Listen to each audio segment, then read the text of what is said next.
Rise. Rise. I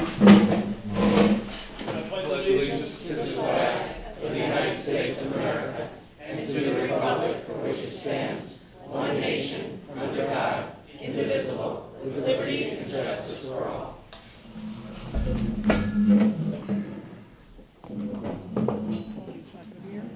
don't know. I never heard from him. So. Ladies and gentlemen, the New Jersey Open Public Meetings Law was enacted to ensure the right of the public to advance notice of and to attend the meetings of public bodies of which any business affecting their interest is discussed or are acted upon. In accordance with the provision of this act, the Riverdale Regional Board of Education has caused notice of this meeting to be publicized by having the date, time, and place thereof sent to the Record, Town News, and/or Star Ledger newspapers, the constituent borough clerks, borough libraries, as well as posting in the school district's principal's offices, faculty rooms, and board office. According to New Jersey Public Law 2001, Chapter 226, the smoking of tobacco is strictly prohibited anywhere in public school buildings or anywhere in school grounds, including but not limited to the parking lots, grassy areas, and athletic fields. Violators will be subject to a fine not to exceed $100. Roll call. Claudia. Patrick? Here. Al? Here. Patty? Here. Tony? Here. Barbara? Stephanie? Here. Alan? Here. And Joe. Here. Also. Matt? Here. Robert? Here. And Karen. Here.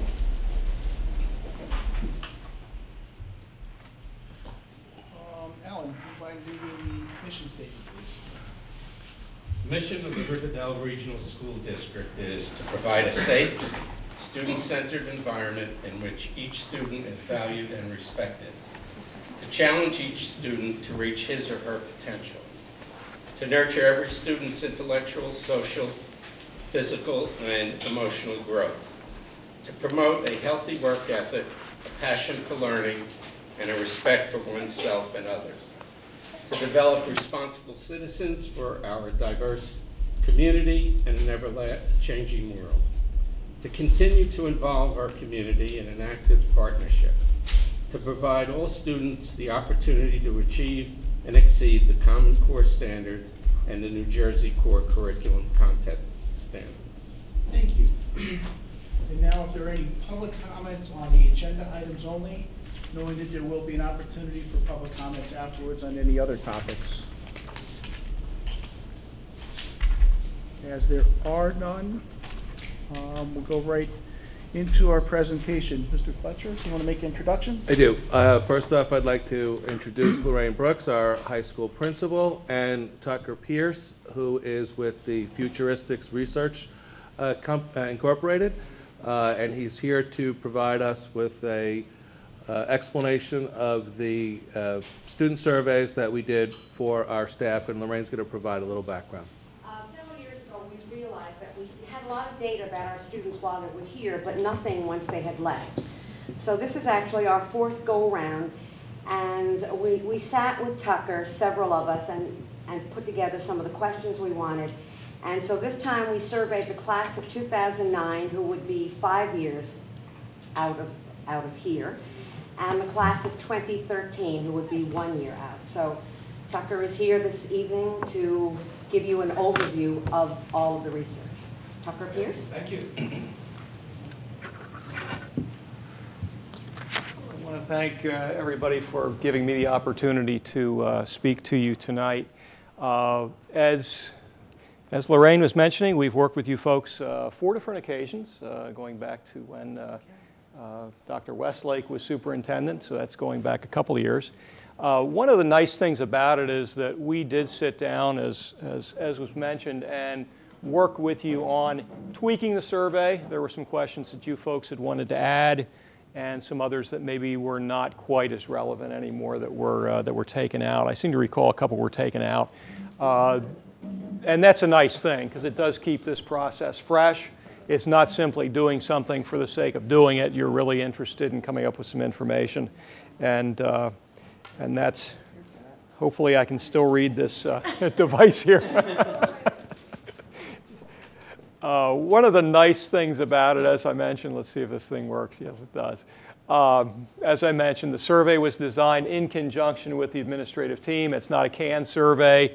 We are very much interested in developing something that's going to work for the individual client. So it's important to sit down and take a look at that, which was done.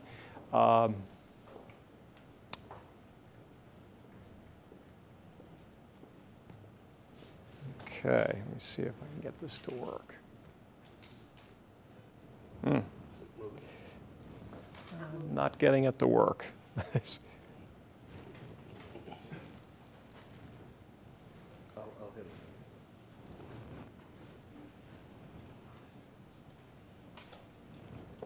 just nod when you want to move.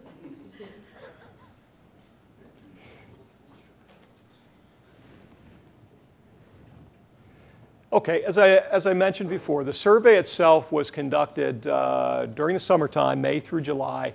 The final presentation submitted August 29th of this year. So that gives the administration, the board, an opportunity to review those results, and hopefully they've had an opportunity to do that by this point.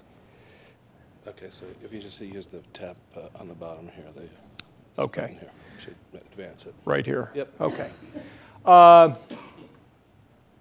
As I mentioned, the survey is designed specifically for Riverdale Regional. The survey back in May was printed and mailed. Students could also, alumni members could also complete the survey online as well. We're involved in 3 phases of follow-up beyond that initial contact, postcard reminder, remail a survey, telephone follow-ups as well. So it's a pretty exhaustive follow-up process to try to get as many as we can get to complete the survey. The data entry and statistical analysis, obviously we have to do that to generate the report for you. And initially, what I'm going to do tonight is just overview the highlights of the report. There'll also be an opportunity for board members, administrators to ask any questions that they might have at the end, and I would be more than happy to entertain them. Background information, we break down the gender of the respondents, year of graduation from the high school, primary level of courses, honors were CP. That's a nice way to break out data. All the data within the report is broken down by year of graduation of the respondent and also based on primary level of courses to give the administration and the board the opportunity to kind of dissect things in greater detail. There may be an overall rating that's pretty significantly high, and the question is, does everybody view it that way, or are there certain groups who perhaps do not view it quite as favorably as others? So that data will be there for you within the report. We ask about employment or educational status. The major ones with this report for the class of '09 was graduated from college or attending graduate school. There were quite a few that were in both of those groups. And also for the class of 2013, attending a 4-year college was the most popular one. There was only one person who indicated that they had dropped out of college. The reason was poor grades. That's not a significant number dropping out of college, so it's certainly a positive. As I mentioned before, 2 classes were surveyed, the class of 2009 and 2013. Again, 5 years out, 1 year out. There were 103 completed surveys. I do want to point out what we consider to be the rating guidelines. We have been doing this project since 1984. We have a pretty good idea of where the numbers usually fall. One of the key things that needs to be looked at within a number is whether or not that represents something that's favorable or perhaps in the middle or less favorable. In other words, just a number on a 1 through 5 Likert rating scale of 4.2 may not mean very much to you, but what we want to do is explain to you historically the relative strength or weakness of a given rating number. And this is what we do throughout the entire report. There are primarily two types of questions. One is that Likert scale. It's a 1 through 5 scale, 5 being excellent, 4 being good, 3 being average, 2 being poor, 1 unsatisfactory, or yes, no type of format as well. So.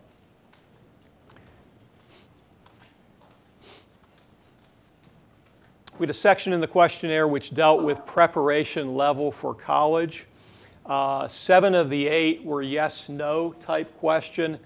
There was one that asked, as a freshman at the college you're attending, did you feel like you were better prepared, prepared about the same, or not as well prepared as the other freshmen at that particular college? So it's measuring it based upon where someone is attending college. The responses to that one, fairly typical. Most of the clients we deal with will see the majority of them prepared about the same. In your case, 29% said they were better prepared, 15% not as well prepared. That's fairly within range, certainly, of what we typically see.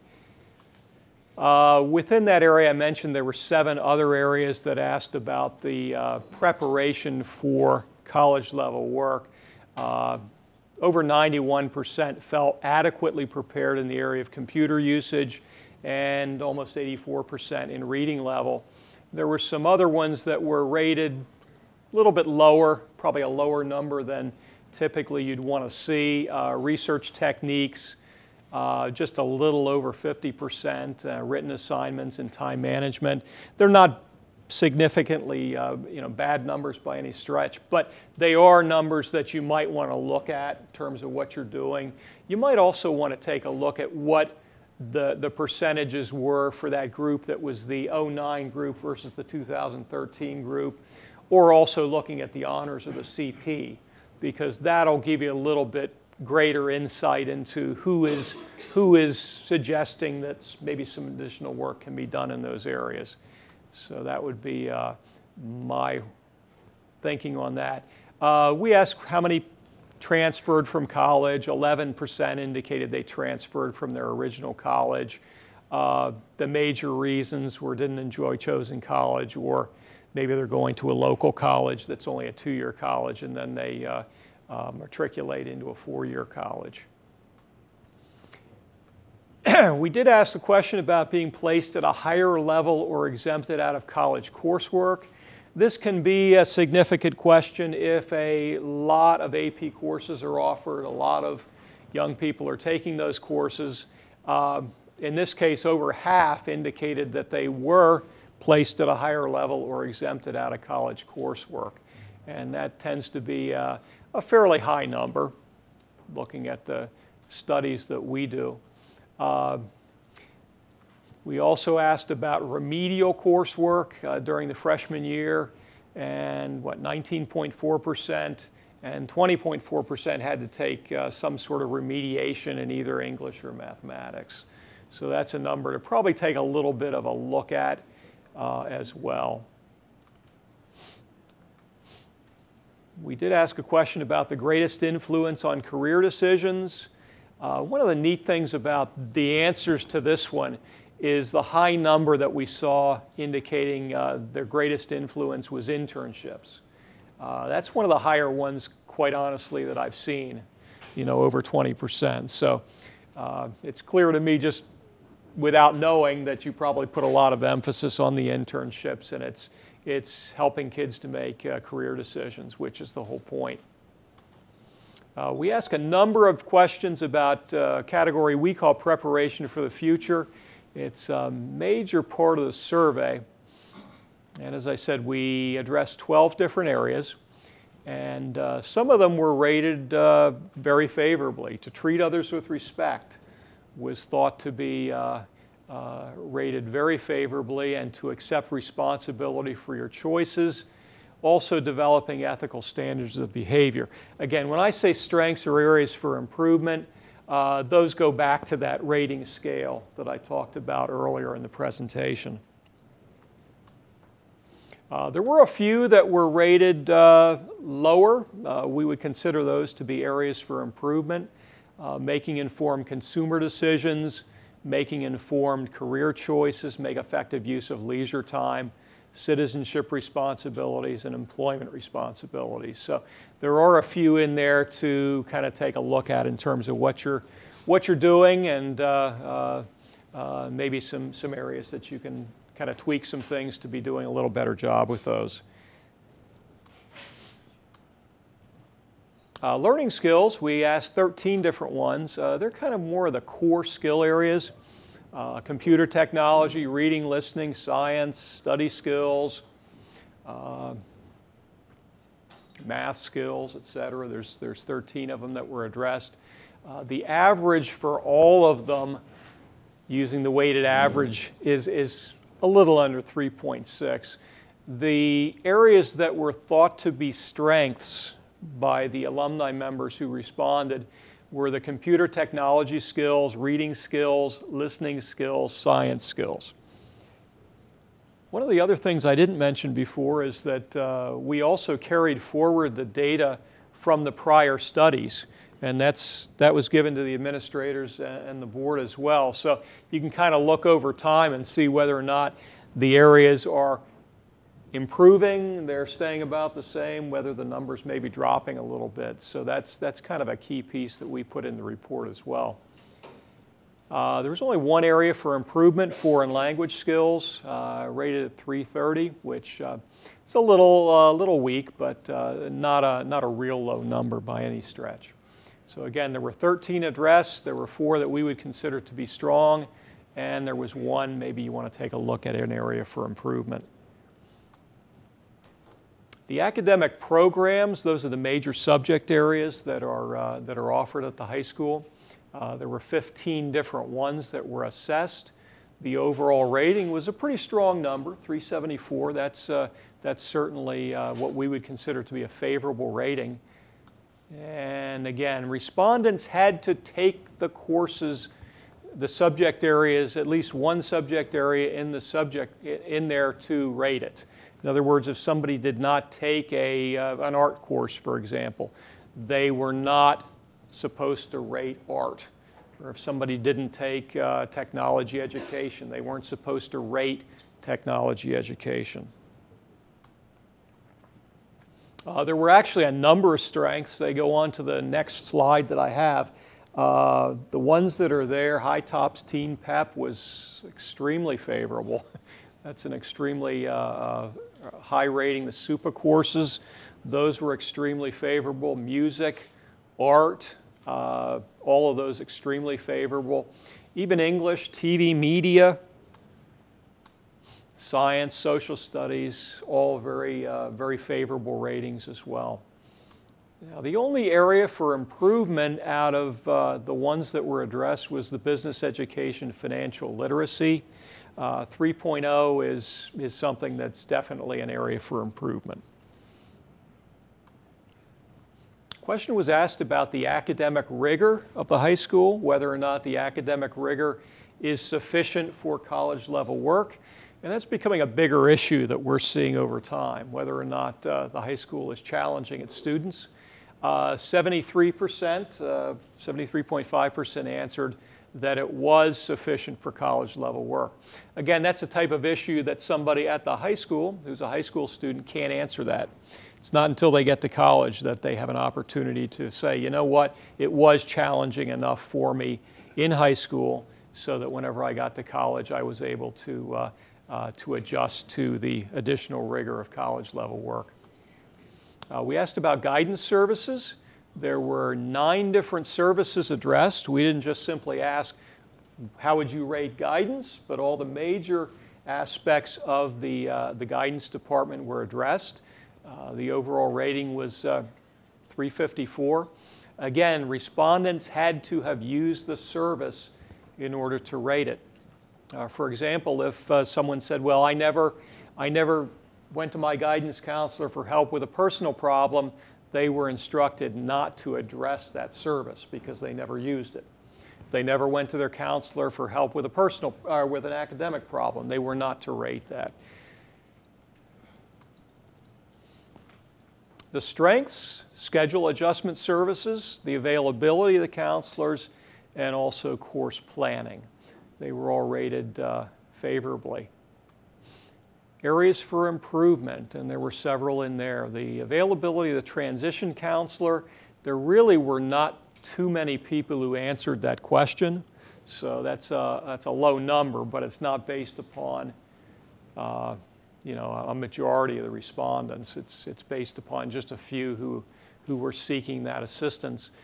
Career exploration and planning, that's a fairly low number, but again, there weren't that many who were seeking that service. We also ask a lot about technology. The question was asked whether or not respondents felt prepared for using online resources for college courses. Almost everybody felt that they were prepared for that, a little over 85%. Whether they were adequately prepared for digital assignment submission, again, a little over 86% felt they were prepared there. I also want to piggyback on, you may remember computer technology skills. We talked about that as a learning skill. It was considered a strength.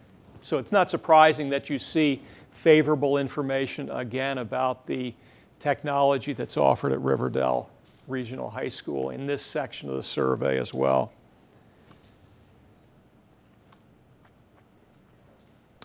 I think there were 7 different things we asked whether or not people felt that there was a need. Ask about Excel and Word and social media, and there were some other ones.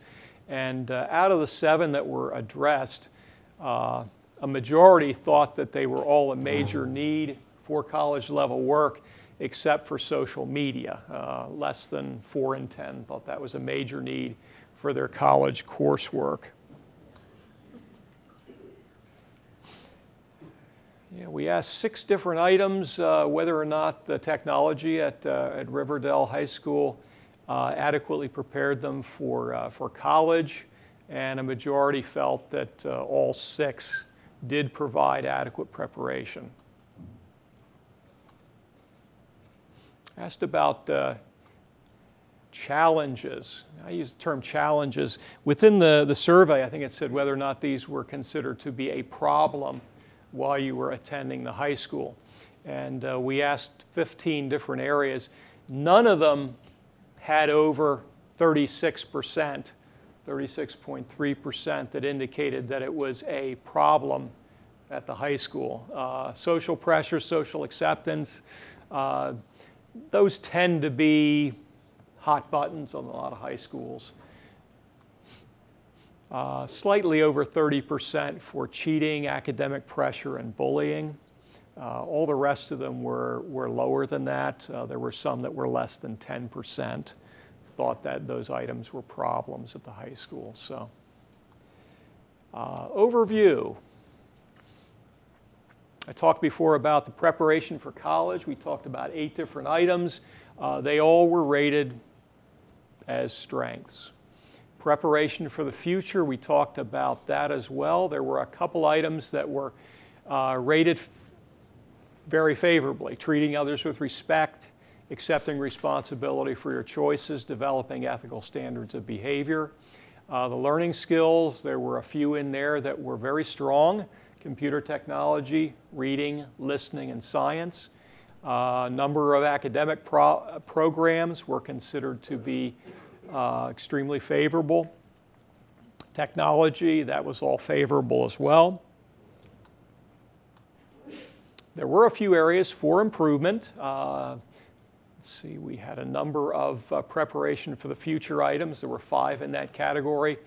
Foreign language skills, the course subject area, business education, financial literacy. 2 items within guidance services, career exploration and planning and college planning, and then the social acceptance and social pressure as problems at Riverdale High School. Now, as we look forward from this particular report, it's important to realize it's nice to have the information, but what do we do looking forward given the information? Just to point out, there are additional current classes available for future research. Right now we're looking at obviously not resurveying the same groups. That would take some of them out. To be effective, the alumni opinion study really should be conducted on a regular basis. It's up to you to determine what a regular basis is. We do not suggest it be done every year necessarily. If you want to do it every year, we're more than happy to work with you. Some do it every couple of years, every third year or every fifth year. Whatever you determine is going to best meet your needs.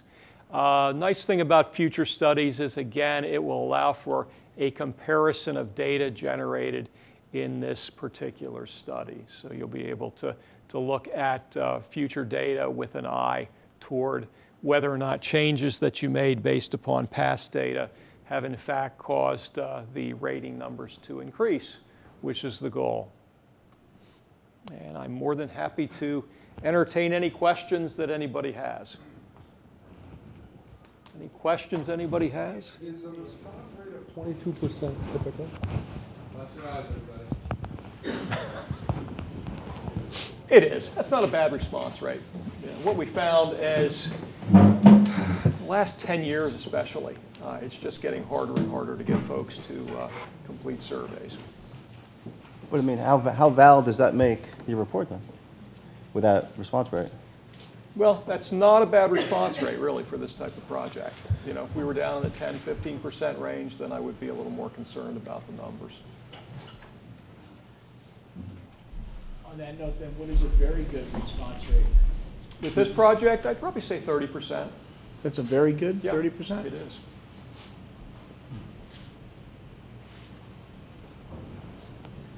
And I think you'll find that in any type of social research. I actually found it interesting that out of the respondents, 64% were honors level and 36% were college prep. Mm-hmm. Yet, 20% of the students are saying they need remediation for language arts and math. It doesn't seem like those numbers jive. Well, one of the things I would look at, and again, I don't have the information right here in front of me, is to break that number down out of that 19 and 20% that said they needed remediation. Is that primarily in the CP group, which would be my guess, as opposed to the group that is the honors group? But if it is, you're saying 1 out of 5 students need remediation. That's what they indicated from the It seems from very the unrealistic. I mean, that just doesn't seem right or realistic. Yeah. Yeah, all I can do is say that's what people filled out on the form. It does seem a little high to me as Yeah, well, it doesn't to seem- be honest with you. Is there any spot on there for clarification? You know, if someone doesn't understand a question, you know, if it's all done by mail and you guys are sending it in, are they filling it out online? You said it was online as well, but are they just taking it and submitting it back to you in paper? They are, yes. Okay. Now, one of the nice things of working specifically with the client is that we're able to try to eliminate those issues. And I'll be very candid with you. I don't work here. I don't live here. I'm sort of interested in talking with the administrators and the others that were in the meetings to make sure that when those survey questions are developed, they're going to be ones that are understood.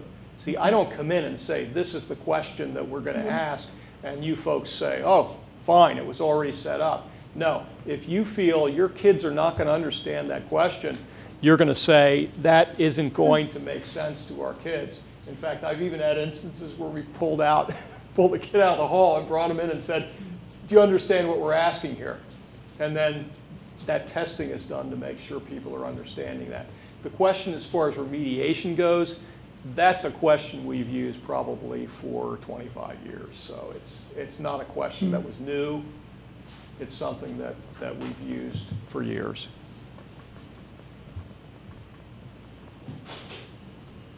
Yes, sir. You make available comparison within the former DFG, which I know is no longer grouping or state grouping or area grouping, for administration and board to compare how we stand compared to people in the area. Yeah, what we did was this. 2 points I want to make. Number one, within the report itself, all the data that was generated from the past reports is in your new report as a separate line item. In other words, you don't have to go back to the previous reports to find out, okay, are we doing better here, about the same, is it a little bit lower, that type of thing. That's all right there for you within the report. The second thing is that you folks took advantage of an optional service that we have called the Comparative Data Analysis Report. And then that data itself goes down each line item that you asked that's in the database. Most of what you asked is in there. Some of the technology questions are unique to Riverdale High School, so there's nothing there for those. But any one that we consider to be common questions, you'll not only know your number compared with the average overall by size of school and type of school, if you will, and then it's done on the basis of a rank percentile as well. So a number may not look like it's a very big difference between what your survey generated and what the average is, but it may end up being quite a bit of difference in the rank percentile. So all that information is there for you because you folks took advantage of that. So that's in there as well for you. Thank you. Any other questions? Anything else on the board? Are there any questions from the audience that we could have? If anybody has anything? And if you do, if you could please identify yourselves. I guess there's none. I guess, thank you very Okay, my much. pleasure. Really appreciate it. I'd like to thank Tucker for A, making the long trip. He comes from Pennsylvania to come up here, so he came in the midst of our lovely weather to come up here. He's done it a few times for us in order to get us ready for the survey and then to follow up on the survey. And I think what you'll see is that there's a lot of information in here for us to chew on, for us to help as we move forward with some decisions that the board has to make. And I think what you can also see is that there have been some other decisions that have been made already, which I think will influence well the future studies. As an example, you know that over the last 2 years we've made a significant effort to improve the business services and to offer a wider array of courses in the business area. So that was information we have from prior surveys which informed us moving forward. The same is true of our efforts by we've expanded our world language program as we move forward too. Because remember, these students, that the one group is from 5 years of graduates, and then the one is the one that graduated just a year ago. So you can see that as we've had these reports come forward, these 4 different sets of reports, because I think in the previous versions you also did 1 year out and 5 years out. In the previous I believe surveys. what you did is you picked a particular grouping and you stuck with it. Right. Which is fine. You can do that, or you can change it in the future if you decide 1 and 5 is maybe not the way you want to go the next time. You can certainly do that. So what we were looking at is a class that graduated and their first year in college, and then the class that's 1 year postgraduate in a typical 4-year graduation cycle.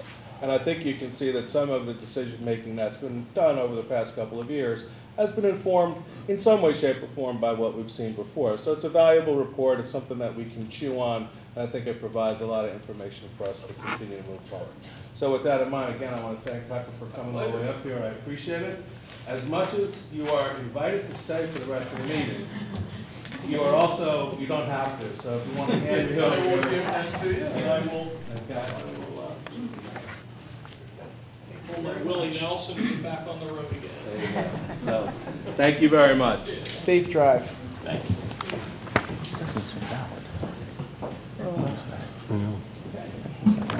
With that, we'll come right to our report section. Guys, you're on. Alright, so for sports this past week, the football team won against Lodi on Friday. On Saturday, the cross-country team won their first sectional title in the past decade, but they were eliminated in groups. And the volleyball team won the sectional title.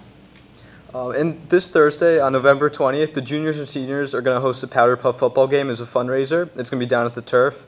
And there was also a field trip this past week to the Tappan Zee Bridge for the physics classes. And then the school plays Our Town, and the production is going to be Friday, November 21st, and then that following Saturday at 7:30 and 7, respectively. Then we have T-shirts, the That's What I'm Hawking About shirt, which if anyone saw Matt today was wearing, and then the RDTV shirt, It's On, which will be on sale in the media room tomorrow at lunch.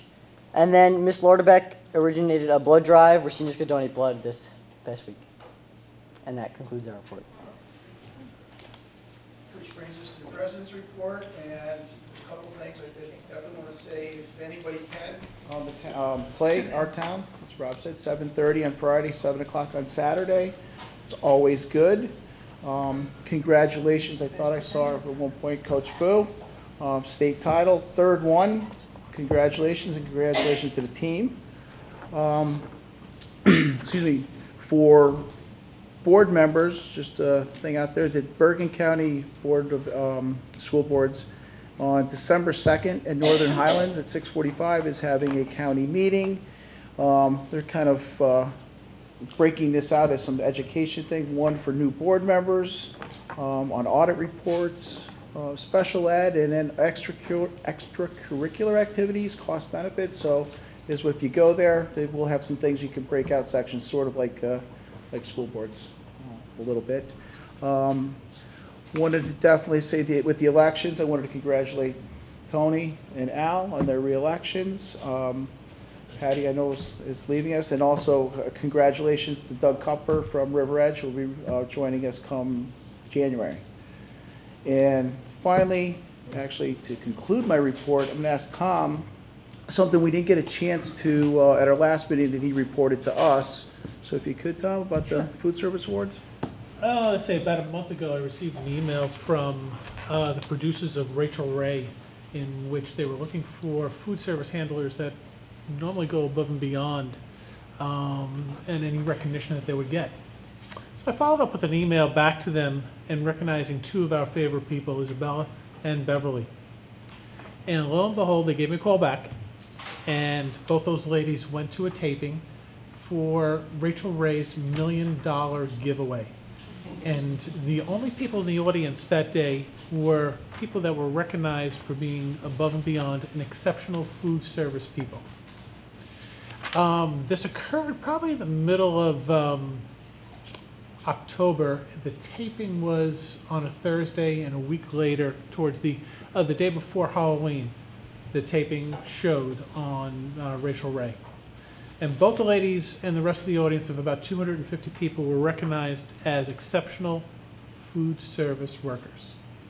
If you had an opportunity to see, which was a little difficult for all of us, I knew that it was being taped and being shown, so I taped it, I DVR'd it.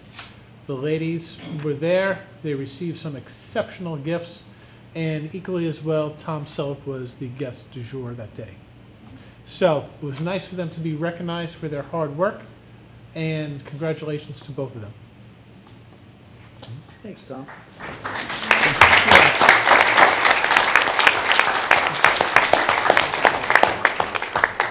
Definitely well-deserved, and thank you for submitting them. That was great. That brings us to Patrick. I have a couple of items, if I may. We had recently a student whose name is Patrick Carney, who was a finalist in the National Wildlife Federation's photo contest. I do have a website which I can share with the board if you want to see the picture that he made, and I believe he was one of finalists out of 29,000 entries in the contest. And I had the pleasure of speaking with Patrick and congratulating him on his achievement. We also had at the Ethan Loke had some of his art illustrations were presented at the NJA convention down in Atlantic City. I think Mercedes Fonde is the teacher who helped submit those. So congratulations to Ethan for getting that work shown down in Atlantic City. And hopefully some of our staff members who did attend had an opportunity to see that. Just a clarification, I believe that our girls volleyball team won the state sectionals on Friday, and then on Saturday won the Group 2 state championship, correct, Diane? State champs. But you won. That's all that matters.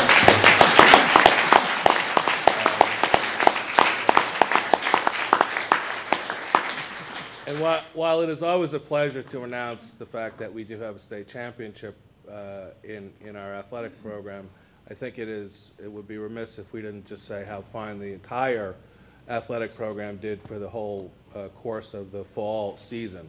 We had outstanding performers on both the men's and the women and all the various teams. So congratulations to everybody who was involved in that. And as I said, we think we have one left, which is football is still playing, and that game is going to be, I think it's Friday. Saturday. Saturday. I appreciate everybody correcting me. So Saturday at 1 o'clock at Ramapo? Okay, so congratulations and good luck to them.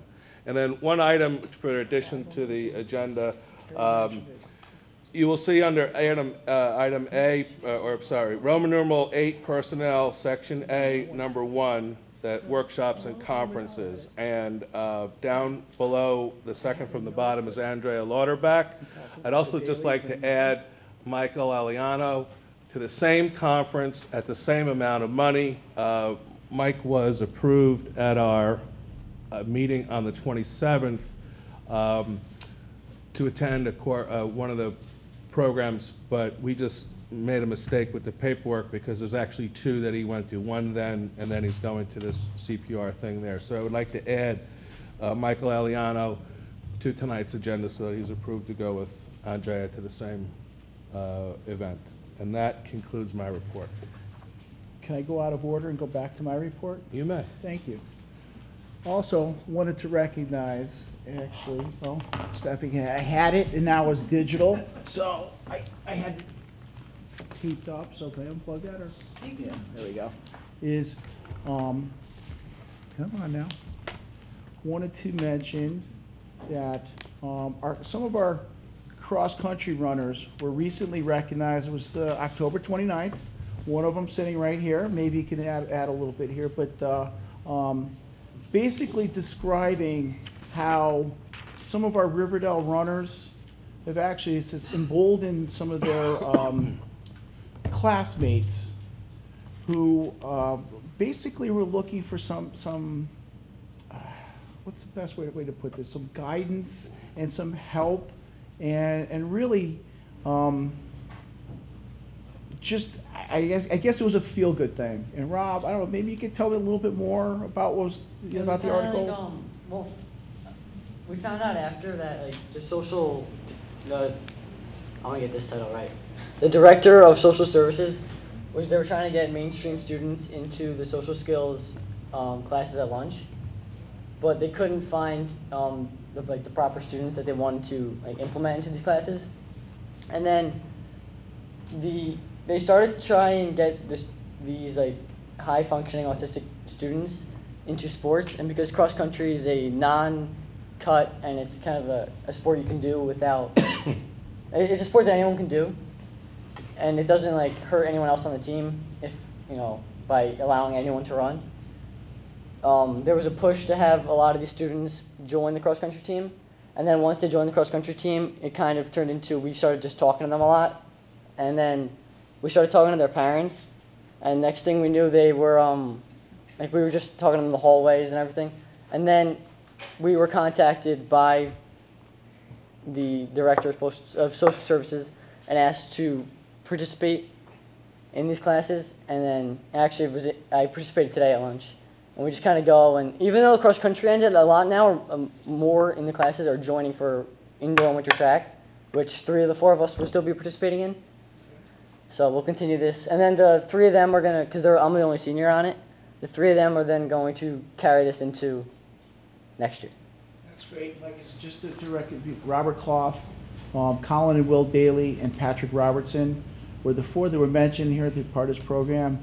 And I actually wrote a little note to the author of the article, Darren Cooper, who, if you don't know it, he said for privacy reasons he couldn't mention some of the students and whatnot, but mentioned that his son Cole, who is a highly functioning autistic boy, and it was a very heartwarming story and all. It was really nice to see that, yes, we've got academics, we've got athletics, but most importantly, we have really good kids here. So again, Robert, you know, I just thank you.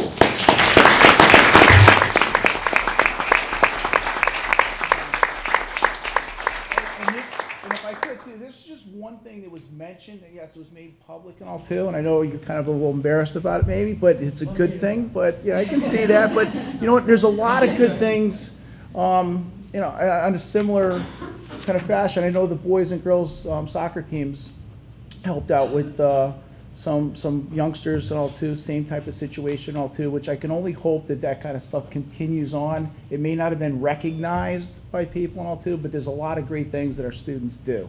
So hats off to all you guys. Thank you. I would just point out, Rob, that under item Roman numeral 9.2, it's the extension of that program that you just mentioned about where we're going to put up some additional funds so that those disabled peers can continue to participate with non-disabled peers in the winter track program. I'm hopeful the board will support that effort as well. And the next thing on the agenda was our NJSBA workshop report, which I think we would have actually asked if we could actually move that towards the end of the meeting, if that's okay with everybody. This way everybody can report on that before we get the items for board discussion. Which brings us to the committee reports, budget and finance. No, we haven't. No report. Campus facilities. No report now because we did. Community relations. Nothing to report now. Curriculum tri-district. Steph, you want to on that? I know Claudia's. On here, but we have a. I think It's our scheduled. first technical meeting of the season with the Borough Committee, right? Because the other one was a special meeting. Is in next week. Yeah, I meant next month. So we'll be talking about the traditional things we do at this time of year, the calendar, and you know, kind of looking forward into next year already in December. But and we haven't had a curriculum meeting, I don't think, since the last meeting. Right. Patty, policy? Policy, yeah, we met this evening before tonight's 8 o'clock start. We just had some basic policy changes, just update in language that you'll be seeing the policies at the next, some of them at the next meeting.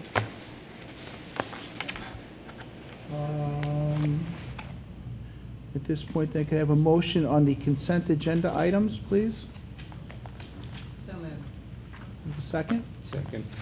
Alan, any discussion on any of these items?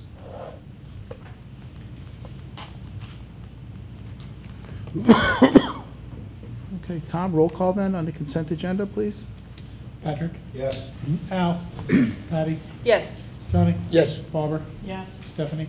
Yes. Alan? Yes. And Joe? Yes.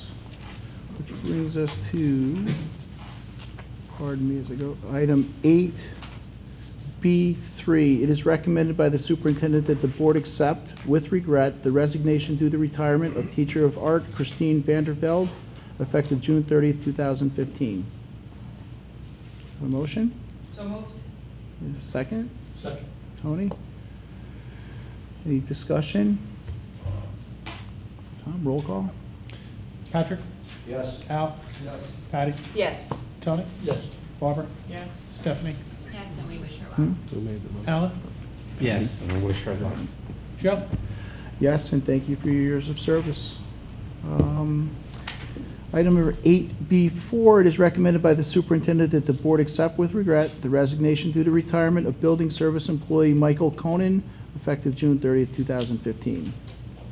So Motion? moved. Patty, and second Second. by Stephanie. Really no discussion. Tom, roll call? Patrick? Yes. Al? Yes. Patty? Yes. Tony? Yes. Barbara? Yes. Stephanie?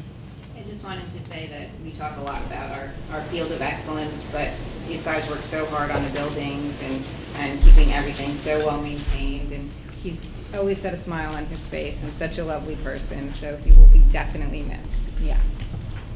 Alan? Yes, and I second what Stephanie just said. And Joe? I thirdly echo those sentiments, and, you know, I actually tried to get him to stick around for another year, but, yes. I didn't mention it before, but just as with Chris and Mike, we did have other retirements already. We will, of course, honor the retirees at the end of the school year, as we normally do when we get to the springtime. So while this is a formality, we'll have a more formal presentation later in the spring. Thank you. Brings us to item number Roman numeral 11-8. The superintendent, at the request of the board secretary, recommends that the board accept line item transfers and the adjustments as listed in the financial report for the month ending October 2014. I have a motion. So moved. Second. Any discussion on the line items? Tom, roll call? Patrick? Yes. Al? Yes. Patty? Yes. Tony? Yes. Barbara? Yes. Stephanie? Yes. Alan? Yes. And Joe? Yes. Which then brings us to, instead of the items for board discussion, if we could go right to the school board's discussion. If I may, Mr. President, before we do that, it's just, unfortunately, we did suffer a loss at Riverdale. 2 weeks ago, we lost one of our maintenance and custodial men, Joe Hook, who's been here well over 30 years. As many of you know, his wife is also an employee here in the school district. It was a sudden passing, very unfortunate, but our condolences and our hearts go out to the Hook family as they deal with that loss. Thank you, Patrick. I guess one of the reasons we brought this up about the school boards is many of us went down to the convention for school boards, and we're supposed to kind of report back some of the things that we learned, discovered, dealt with. Patty, Alan, want to go first? Yeah, I'll go first. I attended some of the group sessions, but one that stuck in my mind, which I thought was quite good, was called Aligning Your Board Committee Structure to Your Strategic Plan. It was given by the Hillsborough Township Board of Education and their superintendent. And he came on board, I believe, 2 or 3 years ago. And at that point, they had about 8 committees. And like, you know, we do policy, buildings and grounds, finance. And what they did was they cut down their board meetings to 1 board meeting a month. But they consolidated their committees into 4 committees: governance, education, human resources, and operations. The president of the board serves on all the committees. Vice president serves on 2, and then it's split between the rest of the board people. They each serve on 1 committee. And what they basically did was consolidated. I mean, it's too long to go into. I made a copy that Pat can make copies and distribute to everyone to read, but like the governance committee encompasses, you know, work within the district, review of current and proposed new policies. The education, of course, takes into account curriculum, instructional practices, technology, special education. Human resources covers everything under teacher evaluations, administrators, negotiations. And what they do is they don't vote. The committee votes on their own structure. And at the end of the year, the board gets together and each committee educates the rest of the board on their accomplishments for the year and all. I just thought it was very interesting the way they structured it. They said it's more efficient. They've gotten a lot more done. And they meet once, each committee meets once a month for an hour and a half to 2 hours. And then they have 1 board meeting a month. Did they mention that it seems like it's loosely structured on the CUSAC areas? That's what I seem to gather, you know, just off the top of my head. Or they didn't mention that at all? No, they didn't really mention that. Are their committee meetings public? Yes. Their committee meetings are public? Public, I was yeah. just gonna ask that too. And when you said they only report out at the end of the year, like how are things brought Well, forward? they bring it up at every board meeting. Every monthly meeting. Right, at every monthly meeting. They just do a summary at the end, an extensive summary to the board and on their accomplishments and what they hope to accomplish going forward. But they do report it at the board meetings. And they bring items out of committee Yes. as they go along the calendar, so to Correct. So similar to what we do, except the committee meetings are. Right, open I don't know if meetings. it would work here, but it was very interesting and, you know. No, that was one I wanted to go to, and I was So- glad that you went to, because the timing didn't work, so. Yeah. We talked about that, which was good. That's the one that stood out in my mind, so. Adding anything? I did those, the learning labs. Oh, they were good too, yeah. And they were excellent. It was like speed learning. I did 4 in 4 hours. And they were Hi, my name's 45, Patty. 50, it felt like, yeah. And it was all kind of in the main floor, which was great, so Right. you could get to everything very easily. The first guy I went to was talking about cyber threats, mobile learning, that kind of stuff. We have a lot of that discussion at home, so that was a very interesting conversation, because if this guy could have everybody using a BlackBerry, he would, because BlackBerry has a very closed system.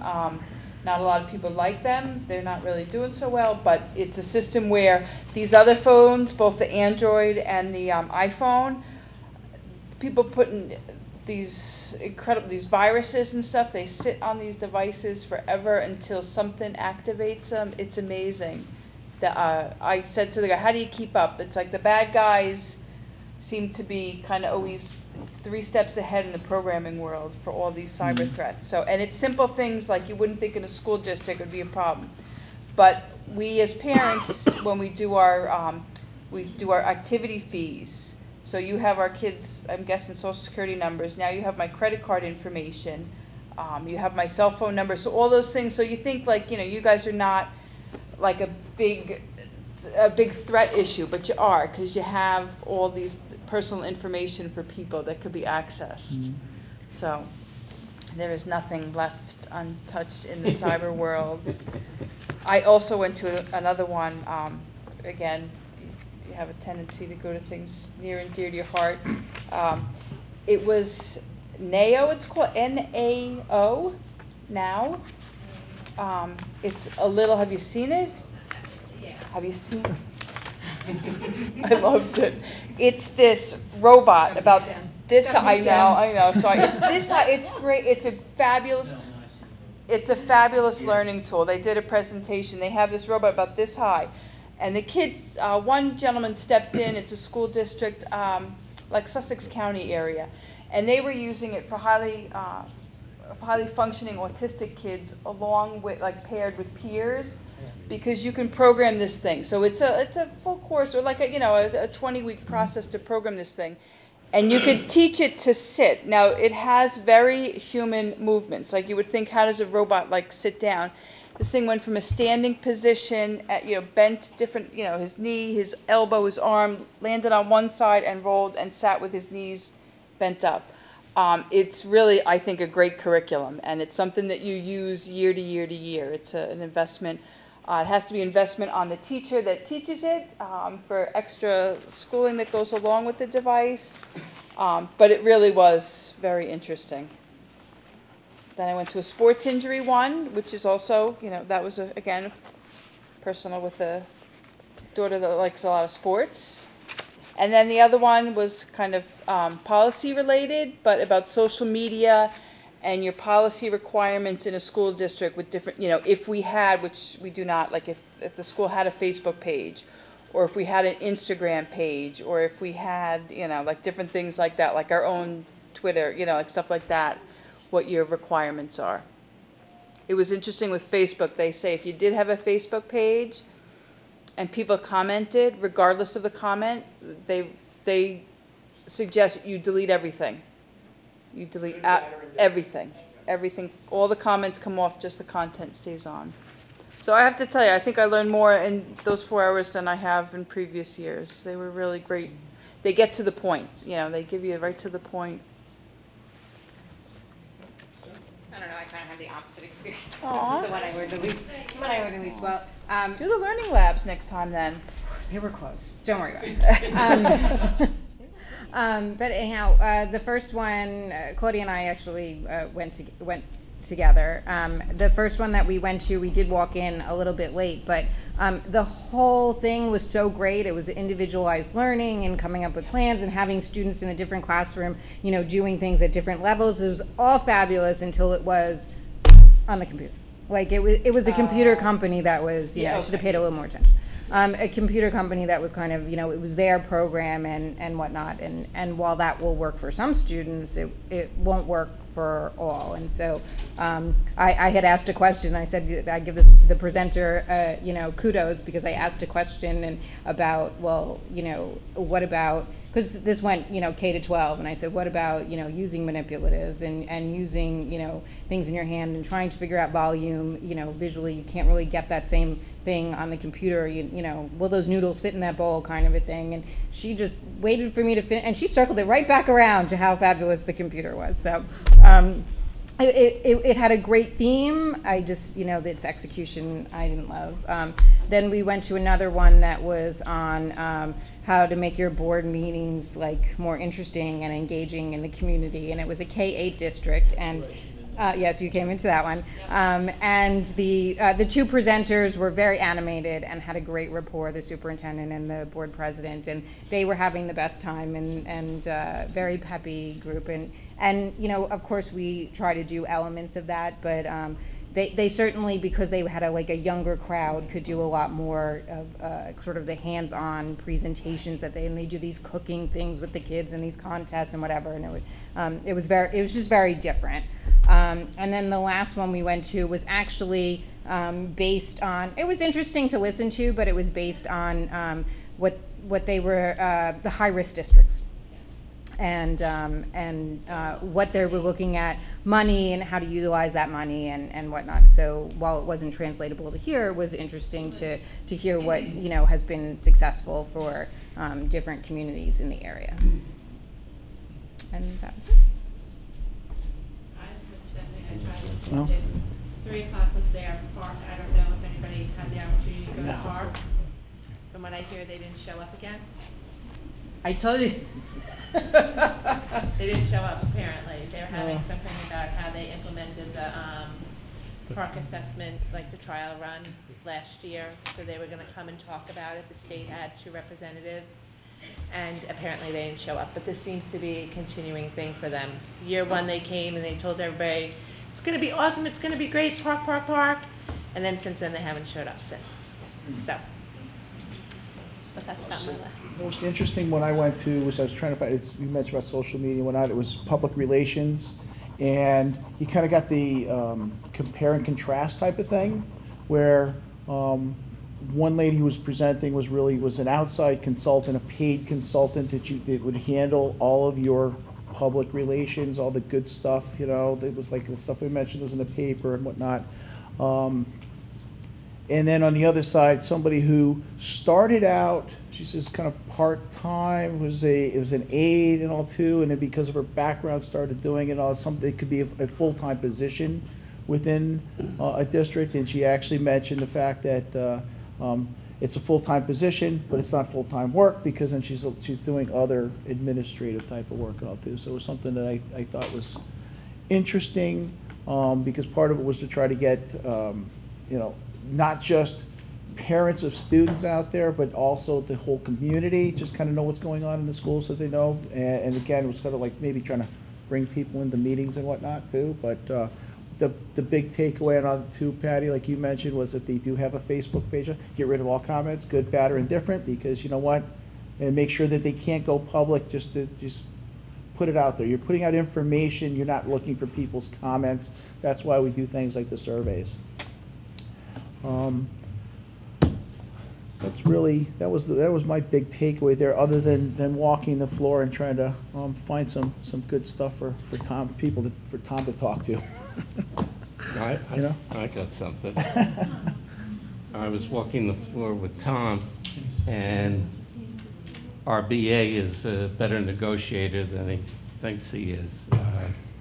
He was saying to me, I want to stop by Musco because our lighting warranty is going to be up in a couple of years What lighting is that? for the field. Okay. So we went to Musco, and Tom was questioning on if we could extend the warranty or, you know, what's the story once the lights go. And gentleman looked it up on the computer, and he says, oh, no. He goes, you were one of the first ones to negotiate our extended contract. He says, your lights are good until 2029? 31.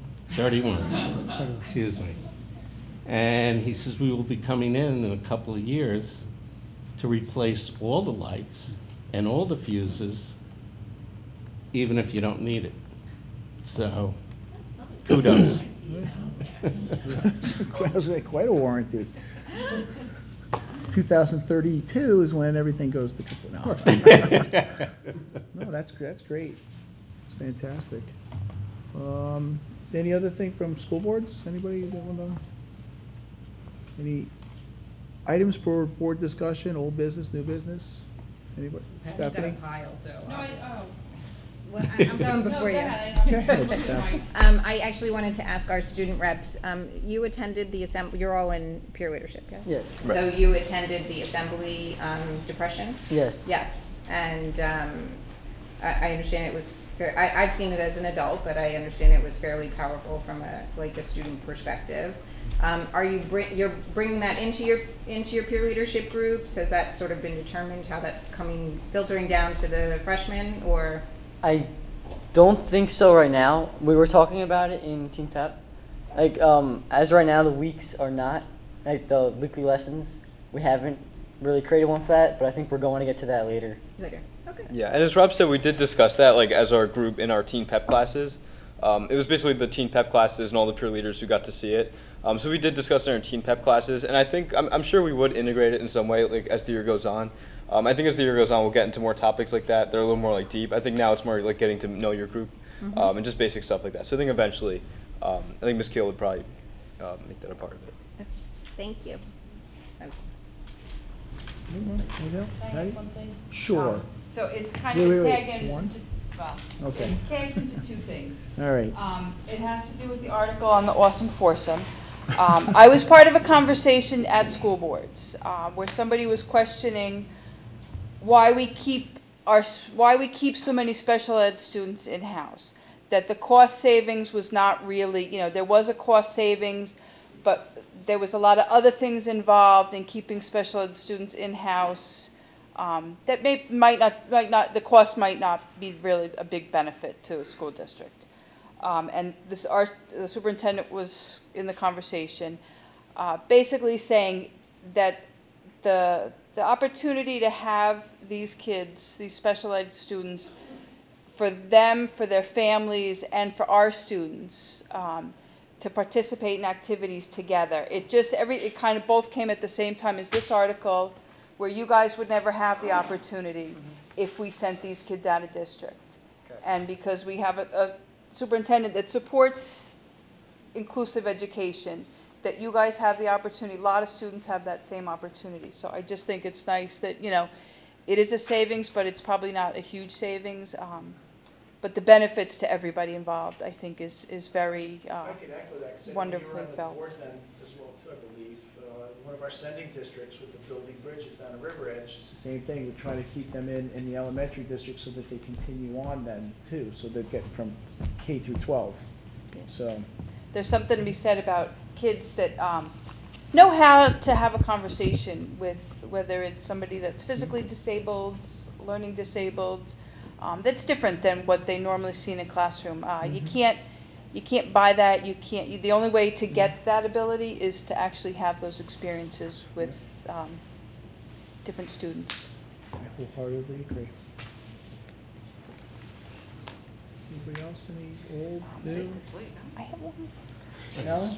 Yeah. I'll keep Friends it for of next time. Riverdale, which raises money for scholarships for our kids. And our next project is going to be to tackle the high school auditorium. The golf outing fundraiser this year is going to be June 22nd. And the Distinguished Graduate Award dinner is right now tentatively going to be October 22nd. And if you have any recommendations on distinguished graduates, please send them in to Pat. Well, I'm sorry, what was that date, please? October 22nd. It was going to be the 29th, but that interferes with the school board convention. Thank you.